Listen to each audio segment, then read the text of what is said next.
नमस्कार, सरस्वती भंडार YouTube channel पर आपका स्वागत है। आज हम कक्षा 10 गणित का अध्याय है, अध्याय नंबर 12, जिसका नाम है वृत्त या हम कह सकते हैं सर्कल। इसके बारे में हम बात करेंगे और इसके ऊपर हमारी काफ़ी सारी इसके अंदर प्रमेय भी है, तो मैं आपको इम्पोर्टेंट सारी प्रमेय भी करवाऊँगा इसके अंदर, और क्वेश्चन तो हम सारे कर ही रहे हैं, तो आप इसको कंटिन्यू वॉच करें। तो सबसे पहले बात आती है वृत्त। तो वृत्त किसे कहते हैं? तो आपको पता है कि ये जैसे हमारे पास हम आकृति बनाते हैं तो इसको हम क्या बोलते हैं? वृत्त बोलते हैं ना। लेकिन इसकी डेफिनेशन क्या देंगे हम? किसे कहते हैं वृत्त? तो ये एक फिक्स बिंदु है और एक बिंदु यहाँ पर है जो इस प्रकार गतिमान है। ये एक समतल में एक बिंदु है, ये ऐसे गतिमान है कि उसकी इस बिंदु से दूरी हमेशा क्या रहती है? बराबर रहती है। अब वो बिंदु यहाँ आ गया तो भी ये दूरी क्या होगी? उतनी रहेगी। तो इस प्रकार ये जो बिंदु गमन कर रहा है और इस प्रकार ये जो बिंदु का पथ बनेगा, उस पथ को हम क्या कहेंगे? वृत्त कहेंगे। ठीक है ना। तो उस पथ को हम क्या बोलेंगे? वृत्त बोलेंगे। और ये जो फिक्स बिंदु है ये वृत्त का क्या कहलाएगा? केंद्र कहलाएगा। और ये जो अचर दूरी है, ये फिक्स दूरी है, इसको हम वृत्त की क्या बोलेंगे? त्रिज्या बोलेंगे। ठीक है ना। इस बात को आप ध्यान में रखना है। तो इसकी परिभाषा और मैंने जो हमारा चैप्टर है 14 नंबर, उसमें मैं लिखा चुका हूँ। हमें बस केवल वृत्त के बारे में समझना है। और ये जैसे मान लो एक वृत्त है, ठीक है, और ये इस तरीके से यदि कोई किरण जाती है जो वृत्त को क्या करती है? दो असमान भागों में बांटती है। अब देखो ये किरण गई, ये किरण ने देखो इस भाग को अलग किया, इस भाग को अलग किया, तो ये जो किरण गई है इसको हम क्या बोलेंगे? इसको हम बोलेंगे छेदक रेखा। क्या बोलेंगे इसको? छेदक रेखा। और जब इस छेदक रेखा के अंतिम बिंदु वृत्त की परिधि पर खत्म हो जाए इस तरीके से, और इस छेदक रेखा के ये जो अंतिम बिंदु इस वृत्त की परिधि पर खत्म हो गए, तो इसको अब हम क्या बोलेंगे? जीवा। ठीक है। और जब ये जीवा वृत्त के केंद्र में से होकर जाती है, ये देखो इस तरीके से वृत्त के केंद्र में से होकर जाती है ना, तो ये क्या कहलाती है? व्यास, डायमीटर। ठीक है। ये जैसे मान लो एक वृत्त है, ठीक है, और ये इसका इतना चाप लेते हैं P और Q, तो इसको बोलते हैं हम चाप। तो ये वाला चाप छोटा है तो इसको बोलेंगे हम लघु चाप, और यहाँ से लेकर ये जो वाला है ये क्या बड़ा है ना, तो इसको हम क्या बोलेंगे? दीर्घ चाप। जो छोटा है उसको हम क्या बोलेंगे? लघु चाप, और यहाँ से जो बड़ा है उसको हम क्या बोलेंगे? दीर्घ चाप। क्योंकि ये आकृति देखो चाप जैसी है, जैसे यहाँ पर प्रकार की नोक रखी और हमने ऐसे बनाया, तो ये देखो कैसी आकृति है। जब हम प्रकार की सहायता से कोई चाप काटते हैं तो कैसे कटता है चाप? ऐसे तो कटता है। तो इसलिए इसको हम क्या बोलेंगे? चाप बोलेंगे। तो ये कहलाएगा हमारा लघु चाप। ठीक है। और ये बड़े वाला है वो इसका क्या कहलाएगा? दीर्घ चाप कहलाएगा। ये जो एक वृत्त है, इस वृत्त के अंदर 3 भाग होते हैं। ये वृत्त का ये वृत्त की परिधि कहलाती है, ये वाली बार वाली। तो ये जो अंदर भाग है ना, इस अंदर वाले भाग को बोलते हैं अभ्यंतर भाग। और ये जो वृत्त का ये जो परिधि है ना, इसके ऊपर का जो ये हिस्सा है, ऊपर का ये वाला, ऊपर का ये जो बिंदु ऊपर के, ये बिंदु कहलाता है वृत्त। और ये इसके बाहर जो भाग है वो क्या कहलाता है? बहिर्भाग।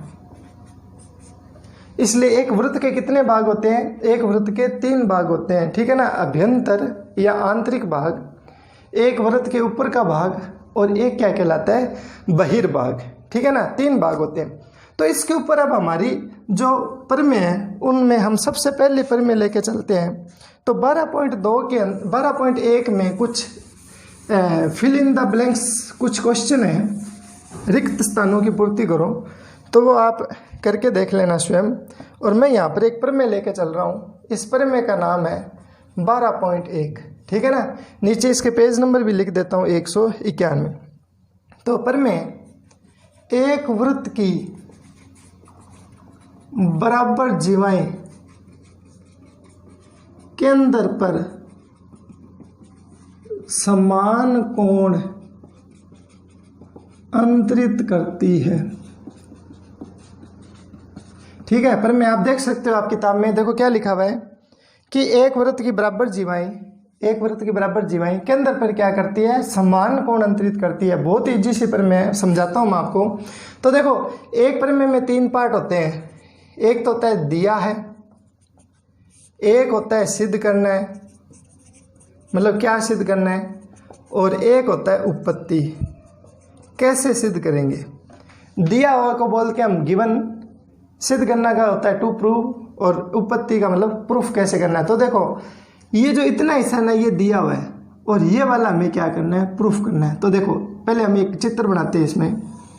तो ये जैसे मान लो एक आपके पास वृत्त है जिसका केंद्र है O, एक वृत्त की बराबर जीवा, यहाँ पर बराबर जीवा है, ये जीवा है AB, और यहाँ पर मैंने एक जीवा मान ली CD। ये बराबर जीवा नहीं होगी क्या, AB और CD बराबर जीवा होगी।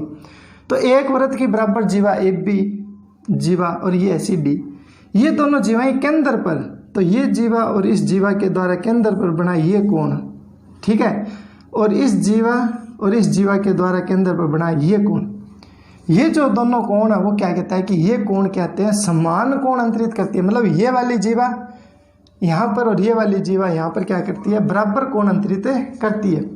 तो हमें सिद्ध क्या करना है, हमें ये सिद्ध करना है कि कोण AOB और कोण COD, हमें ये सिद्ध करना है कि ये दोनों कोण क्या है, बराबर है। तो ये समान कोण अंतरित हो जाएगा। दिया हुआ में क्या लिखेंगे, दिया हुआ के अंदर लिखेंगे O वृत्त के केंद्र में, ऐसे O केंद्र वाले वृत्त में, उल्टा लिख दिया, O केंद्र वाले वृत्त में समान जीवा AB व CD है।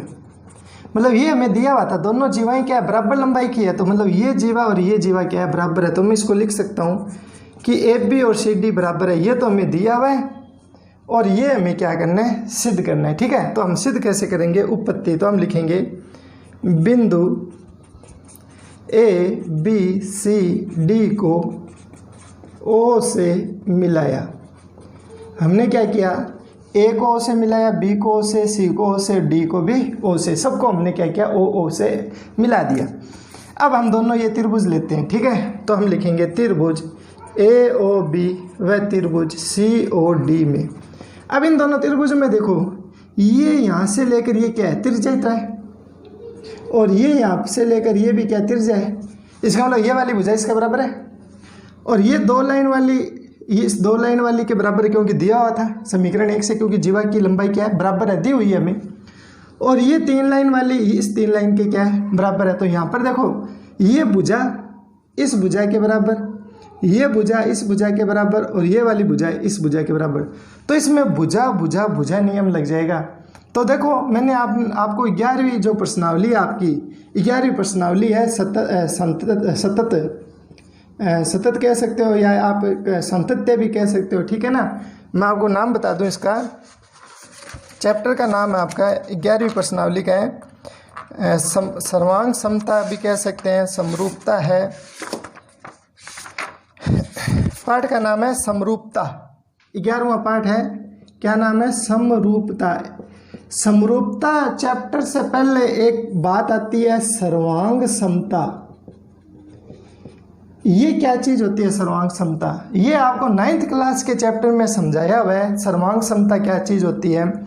तो इस सर्वांग समता के लिए हमारे पास कुछ नियम है, भुजा भुजा भुजा नियम, कोण भुजा कोण नियम, भुजा कोण भुजा नियम, और एक नियम है समकोण करण भुजा नियम, जिसको हम इंग्लिश में बोलते हैं RHS नियम, ठीक है।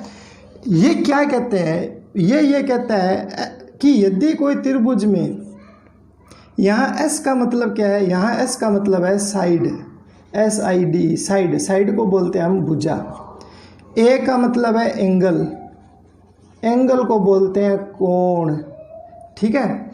R है रोम्बस, मतलब समकोण करण भुजा नियम, ठीक है। रेक्टेंगुलर, होम्बस, साइड, समकोण करण भुजा नियम। इनमें क्या होता है कि यदि दो त्रिभुज है, मान लो ये त्रिभुज ये त्रिभुज, यदि किसी त्रिभुज की तीनों भुजा, देखो S किसी दूसरे त्रिभुज की तीनों भुजा के यदि बराबर हो, देखो मैं बड़ा चित्र बना देता हूँ। जैसे मान लो ये 5 है, ये 8 है, ये 10 है, इधर ये 5 है, ये 8 है, ये 10 है। तो आप देखो इसमें एक भुजा 5, इसमें भी 5, ये 1 8 8 10 10, इसका मतलब इसकी तीन भुजा के क्या है, बराबर है। तो ये जो दोनों त्रिभुज होंगे ना वो सर्वांग सम होंगे। और जब दो त्रिभुज सर्वांग सम होते हैं ना तो उनको एक दूसरे के ऊपर अध्यारोपित करने पर, एक दूसरे के ऊपर रखने पर वो एक दूसरे को पूर्णतया रूप से ढक लेते हैं। वैसी आकृतियाँ क्या कहलाती है, सर्वांग सम आकृतियाँ कहलाती है। और जब आकृतियाँ सर्वांग सम होती है ना तो उनके जो शेष बचे हुए कोण होते हैं ना वो भी क्या होते हैं, बराबर होते हैं। मतलब यहाँ 5 और 8 के बीच में बना ये कोण और यहाँ 5 8 के बीच में बना ये कोण दोनों क्या होंगे, बराबर होंगे। यहाँ 5 और 10 के बीच में बना कोण ये भी क्या होंगे, बराबर होंगे। 8 10 के बीच में और ये 8 10 के बीच में बना ये भी कोण क्या होगा, आपस में बराबर होगा। ठीक है। और इसी प्रकार एक नियम और है, कोण भुजा कोण नियम। इसमें क्या होता है, ये 11वीं प्रश्नावली में मैं आपको समझा चुका हूँ ये बातें, एक बार मैं रिवीजन कर दूँ कि जैसे मान लो दो कोण है, ठीक है, ये भी 30 है ये भी 40 है और इनकी भुजा ये 8 है ये 8 है। तो यदि किसी त्रिभुज में दो कोण ये सेम है ना और उनके बीच में अंतरित भुजा 8, इनके बीच में भी अंतरित भुजा 8, यदि ये दोनों बराबर हो तो ये दोनों त्रिभुज क्या होते हैं, सर्वांग सम होते हैं। तो ये देखो दो कोण और बीच में भुजा, ये दो कोण और बीच में ये क्या हो गई, भुजा। यहाँ पर क्या है, भुजा कोण भुजा नियम। तो इसमें क्या हो जाएगा, यहाँ चित्र बना लेते हैं। देखो ये भुजा 3 है 5 है, ये 3 है ये 5 है, यहाँ बीच में कोण है 60, ये है कोण 60। तो देखो ये भुजा फिर बीच में कोण और फिर भुजा, इधर ये भुजा कोण भुजा। तो यदि किसी त्रिभुज की दो भुजा और उनके मध्य अंतरित कोण किसी दूसरे त्रिभुज की दो भुजा और उनके मध्य अंतरित कोण के यदि बराबर हो तो दोनों त्रिभुज क्या होते हैं, सर्वांग सम होते हैं। ठीक है। आरएचएस नियम में किसकी बात होती है, आरएचएस नियम में समकोण त्रिभुज की बात होती है। जैसे मान लो ये समकोण त्रिभुज आपके पास, समकोण त्रिभुज में एक कोण तो कितने का होता है, 90 डिग्री का होता है और 90 डिग्री के सामने वाली भुजा होती है कर्ण। तो ये वाला नियम क्या कहता है कि दो समकोण त्रिभुजों में एक कोण तो 90 डिग्री, तो 90 डिग्री तो होता ही है, सामने की भुजा कर्ण बराबर हो और इसके अलावा कोई सी भी भुजा, जैसे मान लो इसकी ये भुजा और इसकी ये भुजा दोनों क्या हो, बराबर हो, जिसको हम संगत भुजा बोल दें। तो यदि संगत भुजा बराबर हो, कर्ण बराबर हो और एक कोण 90 डिग्री का हो तो वो दोनों त्रिभुज भी सर्वांग सम होते हैं। और उनके बीच में ये जो नियम लगता है वो आरएचएस नियम लगता है, जिसे बोलते हैं समकोण कर्ण भुजा नियम। तो ये मैंने आपको थोड़ा सा एक बार इसका रिपीट करवा दिया है ताकि समझने में कोई दिक्कत ना हो। तो इसके सवाल करते हैं। यदि आपको ये डिटेल से समझना है तो ये हमारे 9th क्लास की बुक में ये पूरा चैप्टर दिया हुआ है। ठीक है। तो देखो इस त्रिभुज में ये OA है, ये OA बराबर है OC के, और क्यों बराबर है इसके आगे हम इसका कारण लिखेंगे, चूंकि वृत्त की त्रिज्या।